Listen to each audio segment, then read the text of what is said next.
Hello, everyone, and welcome back to the Mystery Theory. Today, I wanted to do the last podcast slash video for YouTube of this year.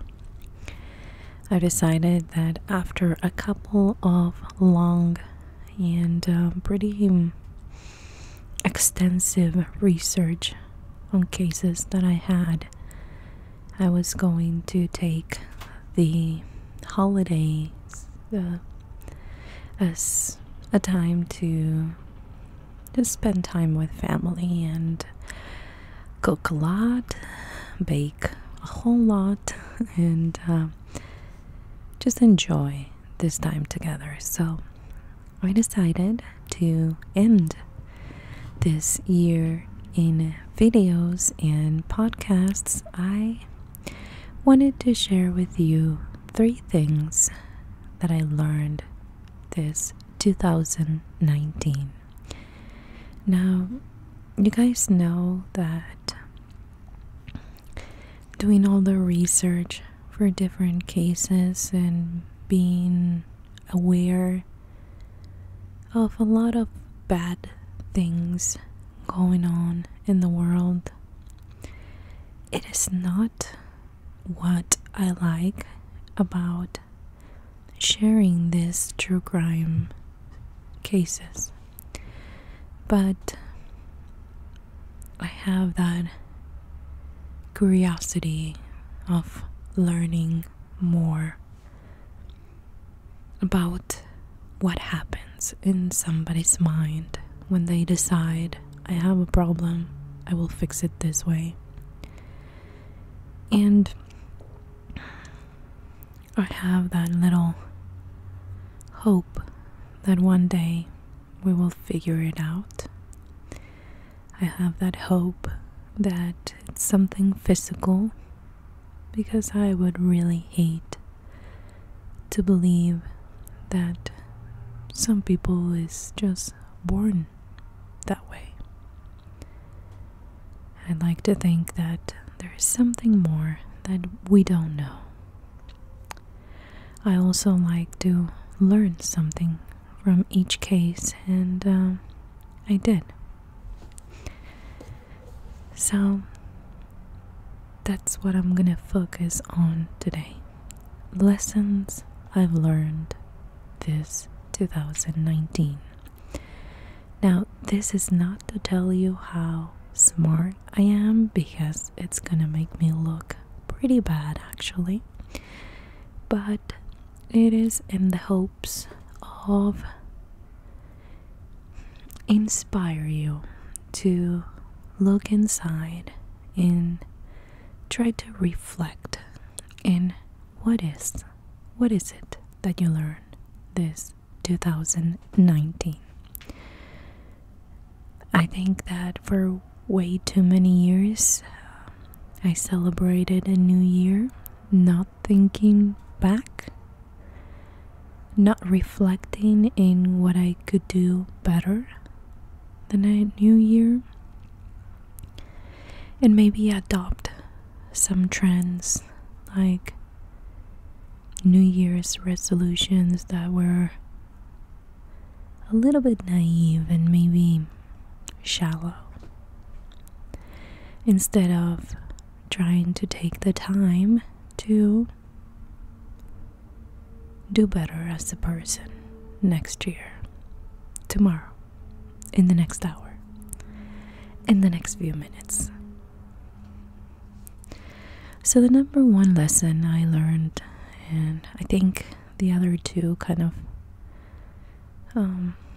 are consequences of this very first one, is to never say never.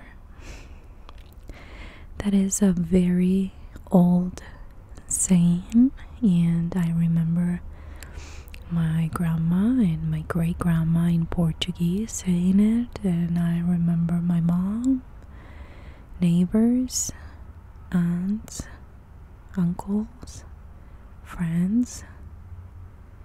And it's one of those things that I grew up listening and, repeated over and over again.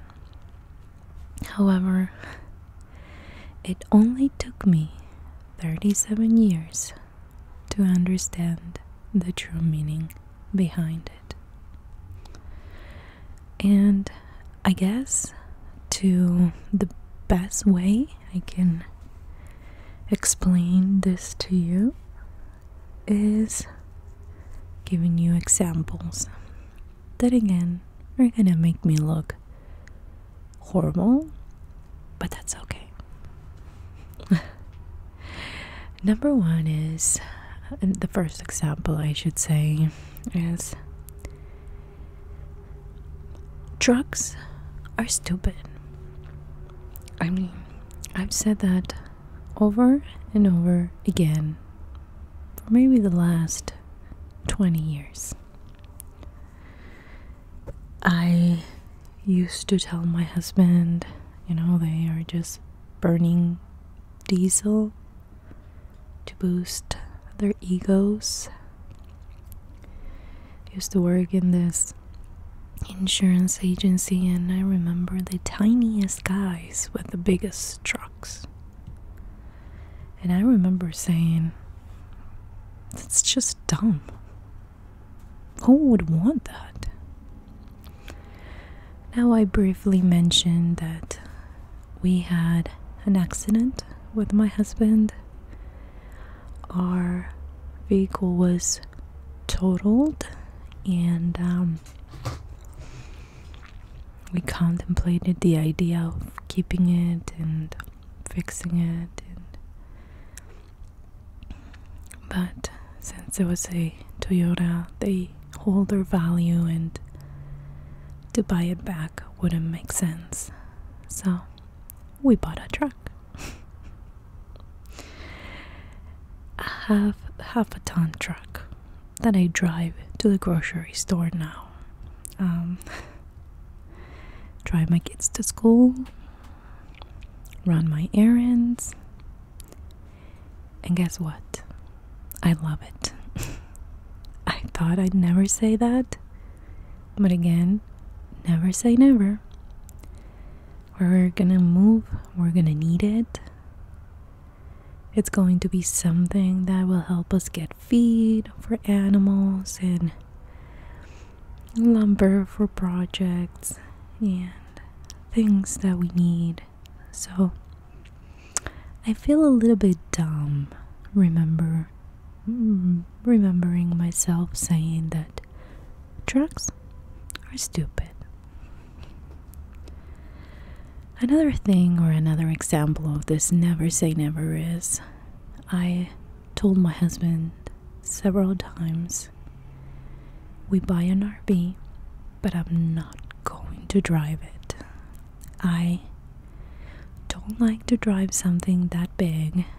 I'm scared I'm gonna eat every curve, that I'm gonna be driving between lanes, and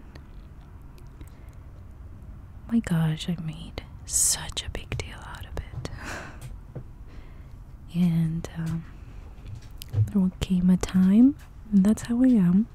If I'm pushed to do something, I'll do it, and I'll do it to the best of my ability. And it came a time where I was by myself 800 miles away, and I had to come back, and I did it. And guess what? I not only spent all summer driving it around, but I told my husband that I'm considering getting a CDL. Yeah, I mean, from one extreme to the other. This final example will tie to my next thing I learned. But I said out loud many times, I could never kill an animal to eat it. Now, the funny thing about that statement is I love eggs, I love bacon, I love sausage, I love meat. So, yeah, I'm not a vegan. So,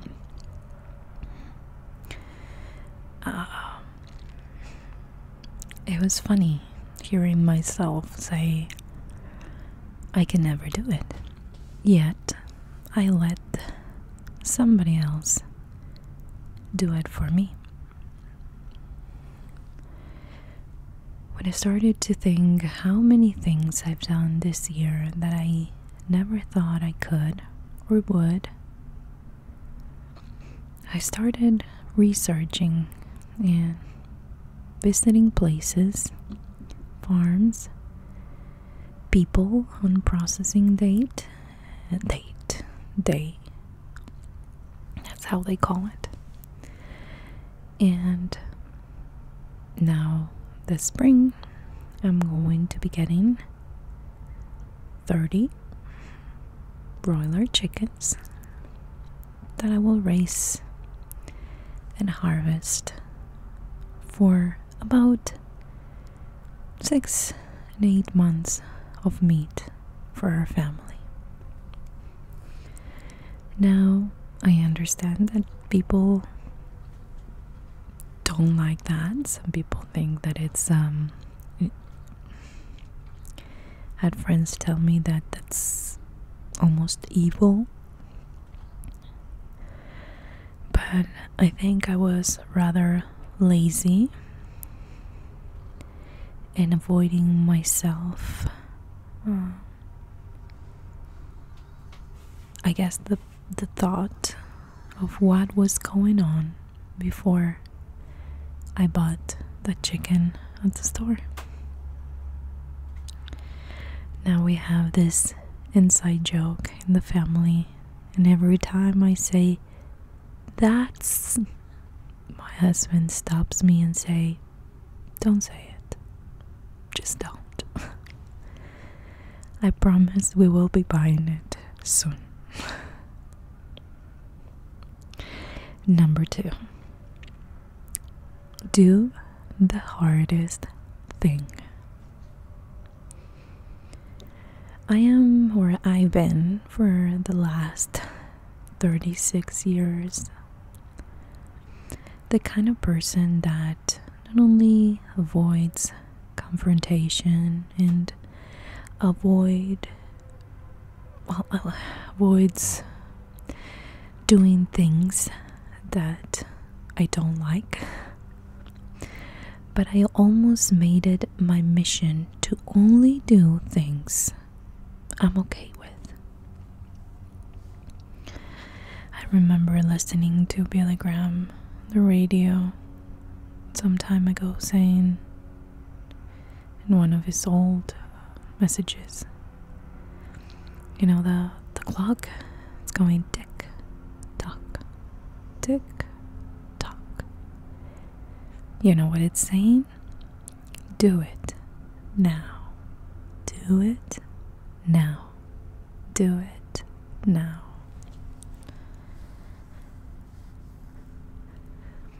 So this year I started doing things I don't like driving a big RV,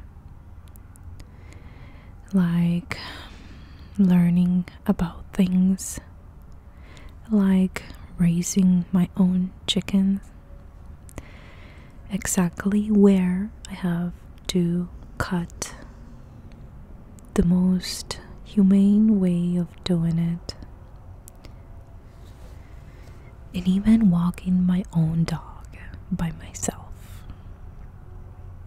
You're probably thinking, you're a dumb idiot. Why are you afraid of walking your dog? For those of you who know Baby, he is huge. He is he's stronger than me, and he does not like anybody get close to me. So he'll pull and make a scene so people would walk away and not even talk to me. So for the longest time since we left the house, and we have no more backyard until we move in the summer to Oregon, we have to take him to a dog park. And I've been terrified of doing it because he was behaving like even worse than before. And recently I met somebody here, and she told me, you know why he is doing worse? Because the hormones, I think she said pheromones, that he can sense around you when you're scared. He can't tell that you're scared of him hurting somebody or scaring, because I know he wouldn't, but I know he is capable of scaring people, and that is what I'm afraid of. And this dog trainer told me, well, he doesn't know that. He senses that you're afraid, and he thinks that you are afraid of everything around you. So his job is to protect you. You're scared, but he doesn't understand why you're scared. So he will react to a chihuahua as bad as if it was a grizzly bear. And that day I got the color that she recommended for training purposes.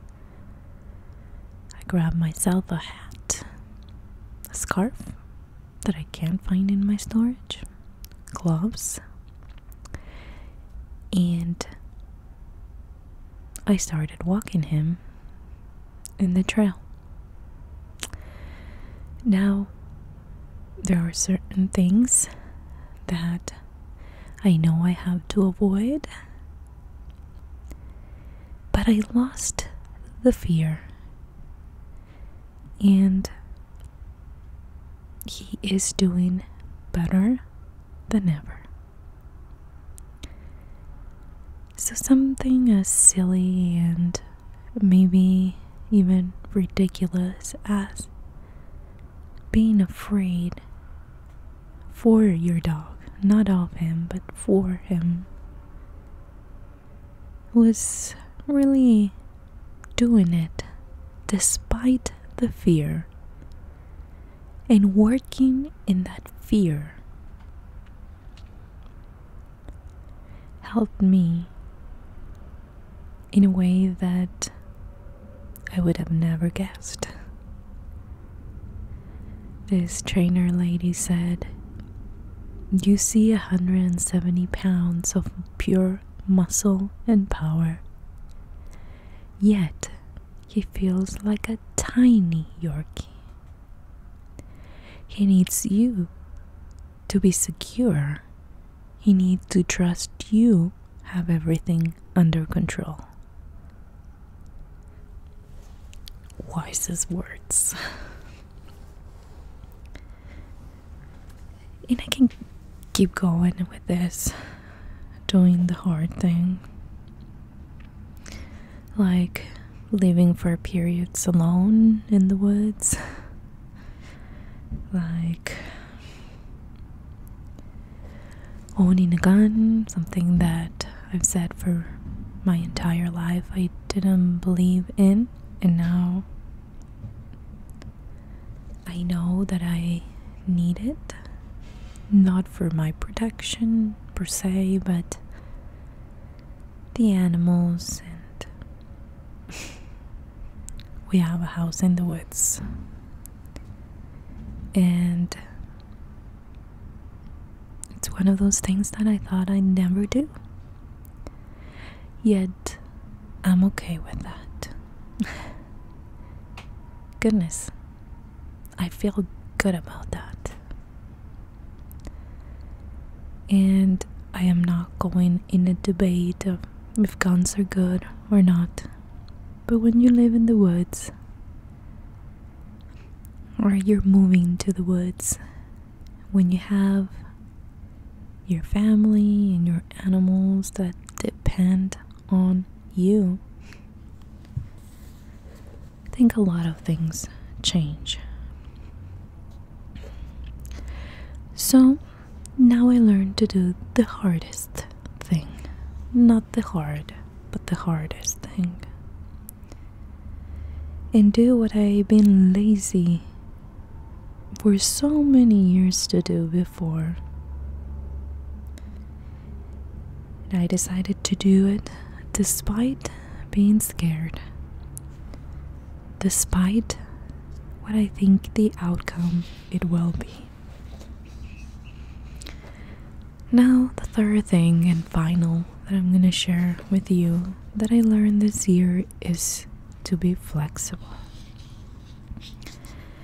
I've always got a plan, but this year I learned that plans are good. They have a destiny, or they have a place in mind where you're supposed to go. But you have to understand that the trail to get there will change. No matter how hard you prepare for it, there will always be something that you didn't plan on. In changing the route, really, it's not failing, I learned. It's adjusting your compass. It's understanding that in the end, things will work out. And that there's a reason behind this thing that threw me off track. Like the accident. You know, cuts in our jobs. We can't see it now, but when I see those occasions when I thought that things were going to go a completely different way because it was not following my plan, this year I learned that when I look back, I realized that what happened made things even better than what I planned. Being flexible means that you have to be humble, to understand that you're not perfect, and that sometimes life is going to throw at you a bunch of different things you didn't plan on, but they will take you exactly where you're supposed to be. I can give you a million examples of this, but one of them happened to me recently while I was arguing with my younger kids. And I use the word arguing lightly because I don't like to argue. If we're getting late somewhere, the next day I'll get up earlier. I hate to have a problem like that, so I'll try to find a solution for it instead of blaming somebody for it. But I remember recently we were leaving late, and I was so frustrated and so mad in driving and there was this car that left the same road that we were at, turned left, exactly the same direction we were going to turn. I got stuck because traffic was coming from both sides and couldn't turn left. And when that same vehicle before me turned left into the freeway, got into a horrible accident that made that interstate close.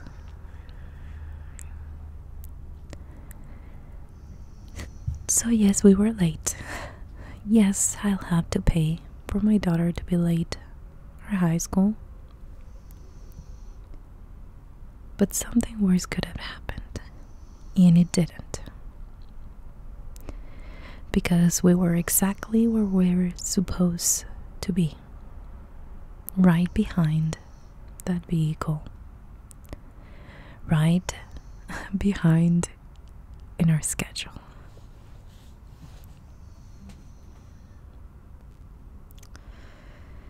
You know, living tiny since June, I anticipated being hard. But it was a sacrifice we were all willing to do to completely change our lifestyle 180 degrees. And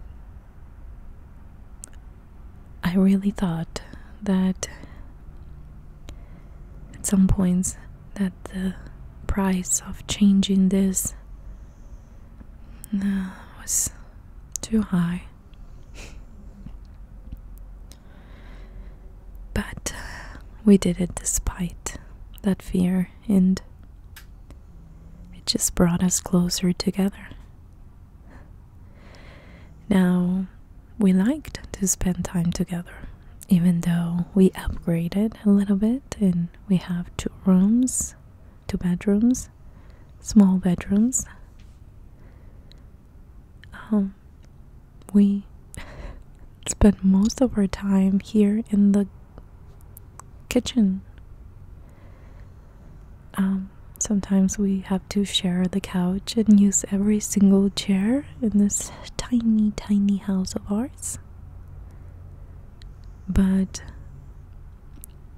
we do that, and we like to do that. We have the room to go to our rooms, watch TV in our rooms, watch our phones. Yet we decide to watch the same movie, all of us together, even if we have to make a little bed on the floor in order to be sitting in the same room. So, yeah, it's not what we expected. It's better. And that's okay. I think it's, looking back, it's those things. It's taking the hardest road. It's trying your best. It's doing what you're afraid of. It's being courageous. It's being humble and understand that we're not perfect. It's what makes us into better people. And this is not a race. I'm not competing against you or my husband or my friends. This is a competition with myself. How can I be better next year? The next hour? How can I make an impact in somebody else for the better? How can I use my time wisely instead of wasting it while I get where I want to be? You know, it's doing the right thing. It's doing the hardest thing. It's doing what I'm afraid of. What taught me what I've learned this year. So I hope that after sharing with you all these things, so personal things, that you do something today that scares you to death. And it could be silly as walking a dog in a neighborhood full of dogs and people outside. It could be talking to that person that you really want to, but you're afraid of the reaction. Do something that scares you today. Think about what you've been avoiding and do it now, as the clock says, every second. Do it now. Guys, life is too short, and I think that by sharing cases and the kind of content I share with you guys, you do understand that we must do our best while we can. That we won't live forever. That we're not perfect. And I hope that if you can get something out of everything I share, is there is always another way. There's always a better solution. There is always room for doing the right thing. For true crime cases, maybe means a divorce, maybe means leaving your family because you're afraid of what you can do. But how can we apply that? That's what you have to figure out. What is it that you can do instead of having a bad reaction, fighting with somebody? What is it that we can all do better? I hope that this 2019 ends in a great note for you. I hope that you hug everyone very, very, very close to you during this holiday season. I reflect every year since I can remember who's not going to be here this Christmas. I lost two good friends this year, young friends. Remember when my grandpa passed? I remember that next Christmas, all I could think about was how he was not there. So I made a point this year to celebrate the ones that are not with us this year, to honor them by remembering in a positive way. No sadness, just remembering. And this end of the year, after a whole year of true crime cases, I'll remember each and every one of them. Victims that pay the price.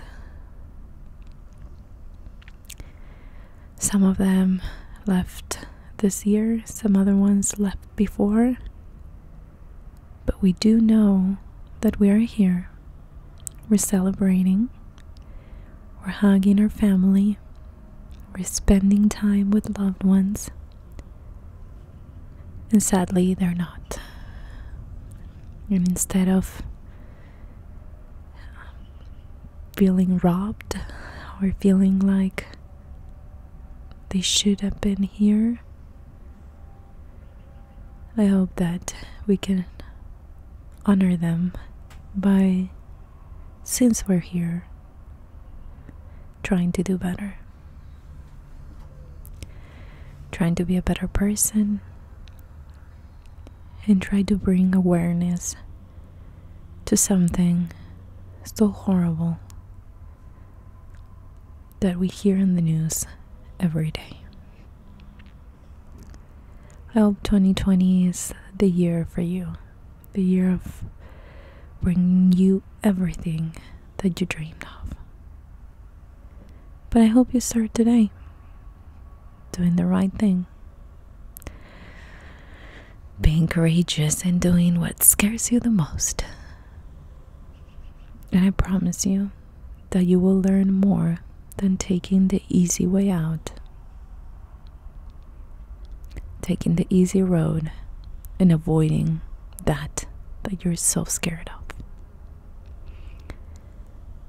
Thanks again for being part of the podcast, YouTube channel, and also Patreon. Since I'm gonna be out of town, I am doing some compilations that I will be sharing on Patreon. So if you're part of that, I hope that you join us.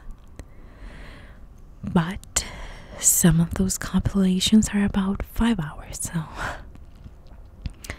it's taking about 24 hours to save it to my computer to then share it. So I hope that it will be an entertainment or something to listen to while I'm away. Have a wonderful Christmas. I hope that you start 2020 the best way possible. I wish you nothing but the best. And I'll see you back here in the new year, God willing. Bye, guys.